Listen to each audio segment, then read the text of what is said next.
আমার প্রিয় সহনাগরিকগণ, আসসালামু আলাইকুম, শুভ সন্ধ্যা।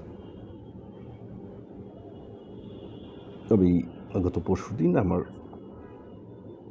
বসবাসকারী এরিয়া ঢাকা ১৩ আসনের আসন্ন জাতীয় সংসদ নির্বাচনের দুজন প্রার্থী সম্পর্কে এক মন্তব্য করেছিলাম। আমার ব্যক্তিগত দৃষ্টিভঙ্গিতে আমি সবসময় প্রথমে আমার দুই চোখকে আমি সমান দৃষ্টিতে দেখি।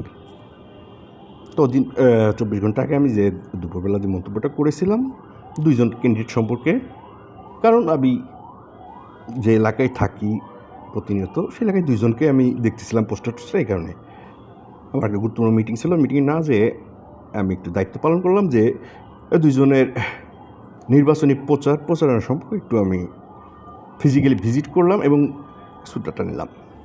সেই সম্পর্কে আমি বলি, প্রথমেই বলি ববি হাজরা সাহেব, ডোন্ট টেক ইট আদারওয়াইজ। আমি যাদের কথাই বলবো আমি নেগেটিভভাবে বলবো। কেন নেগেটিভভাবে বলবো? কারণ আমার দৃষ্টিভঙ্গি, বাট আপনারা বিচার করবেন আমার নেগেটিভটা। As a candidate Bobby Hazra high educated, high social, and as a parliament member I don't know what does the parameter of quality, অর্থাৎ যোগ্যতার প্যারামিটার কি একজন এমপির, because I don't know each and everything. তো এনিওয়ে, যেহেতু নিজের দল পরিবর্তন করে পার্লামেন্ট মেম্বার হওয়ার জন্য ববিয়া সাহেব আপনি অন্য দলে গিয়েছেন, অতএব আপনি আমাদের নেতৃত্ব দেওয়ার যোগ্যতা হারিয়েছেন। That's good enough.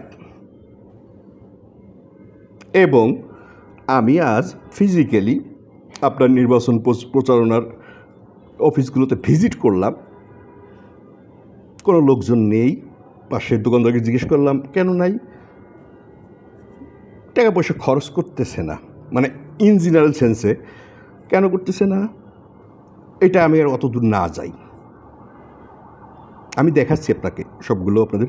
এবার আমি এসে মামুনুল, আমি তুমি করে দুইজনকে বলছি কারণ তোমরা দুইজনই আমার জুনিয়র। মামুনুল, তুমি এই এলাকার স্থানীয় ছেলে, তোমার পরিচয় না, তোমার বাবার একটা পরিচয় আছে, বাট তুমি যদি আসনুল্লাহ মাস্টার চেয়ারম্যানের পরিবারের কাছে তুমি পরিচয় দাও তাহলে তুমি বেকুব হবা। বেকুব কোন সেন্সে হবা? আর তুমি হাজি চিনুম সাহেবদের পরিবারে যে যদি তুমি পরিচয় দাও বেকুব হবা, কারণ তোর বাবা এখন নাই। তারপরে কমিশনার যারা আছে রাসুভাই কাসুভাই বা দেশের বাইরে যিনি যারা আছেন, তারপরে তুমি ব্যক্তিগতভাবে একটা উদাহরণ ফলো করতে পারো, সেটা হচ্ছে ডক্টর ইকবাল সাহেব কিন্তু গোলাপ ফুল দিয়ে এমপি হয়েছিলেন। প্রতিটা ফ্ল্যাটে গিয়েছিলেন তেজগাঁর, একটা করে গোলাপ ফুল দিয়ে এমপি হয়ে গেছিলেন। তো তোমার গোলাপ ফুল নিয়ে যাওয়ার দরকার নাই, তোমার গেট আপ ওই তালেবানি গেট আপের দরকার নাই, যে ফেস্টুনি যে গেট আপটা ঠিক আছে। প্রতিটা নতুন ফিল্ডিং ফ্ল্যাটগুলোতে যাও, নিজে একা যাও, পরিচয় দাও, ঢোকো, ফ্ল্যাটে যদি থাকে নক করো, আমি মামুনুল এই এলাকার সন্তান, পার্লামেন্ট মেম্বার হিসেবে নির্বাচনে দাঁড়িয়েছি, কিন্তু পার্লামেন্ট মেম্বার সম্বন্ধে আমার কোনো জ্ঞান নাই, অভিজ্ঞতা নাই, কিন্তু এইটা পারবো আমি যে আপনাদের কথা শুনতে পারবো, দিন নাই রাত নাই ডাকলে আমাকে পাবেন। That's good enough. নো মিছিল মিটিং। কেন মিছিল মিটিং? তুমি আইডেন্টিটি পলিটিক্স করো, ওকে, আইডেন্টিটি পলিটিক্স যারা করে সব ভোট কি তোমাকে তা দেবে? তো আমি সব বলে ফেলছি ইনস অ্যান্ড আউট। এবার আমি দেখাই,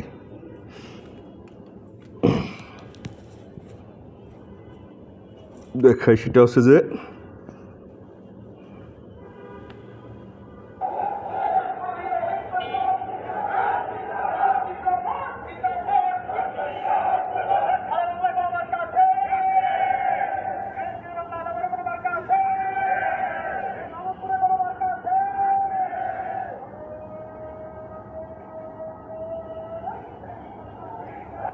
তো এইটা সাধারণ মানুষ বিব্রত বোধ করতেছে। তোমার মিছিলটা তুমি দেখলে, তুমি কিন্তু মিছিলে নাই, দরকার নাই। নির্বাচন vote temper, elected, selected, forget. আজই শেষ না, টুমোরো নেভার ডাইস। তুমি এলাকার স্থানীয় ছেলে, তুমি তোমার মতো বিগত দিন ভুলে যায় শুরু করো যদি সত্যিকারের নেতৃত্ব দিতে চাও। আর আমি দেখাই ববি হাজার সাহেবের, এইটা হচ্ছে আপনার, এটা কেন্দ্র, একজন মানুষও নাই। নির্বাচনী প্রচারণার এই যে একটা,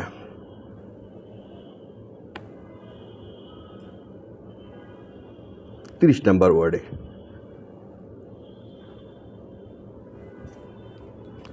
কেন টাকা খরচ করতেছেন না, কেন লোক নাই, এটা নির্বাচনকে কিন্তু প্রশ্নবিদ্ধ করতেছে। মানুষ কিন্তু সব বোঝে। সিলেকশন, ইলেকশন, প্রি রেজাল্ট এটা ভুলে যান। ধন্যবাদ সকলকে। আমার কথা not formal, not official, not informal. I am the youngest citizen of Bangladesh and as a community member of global transparency democratic practice. Thank you so much.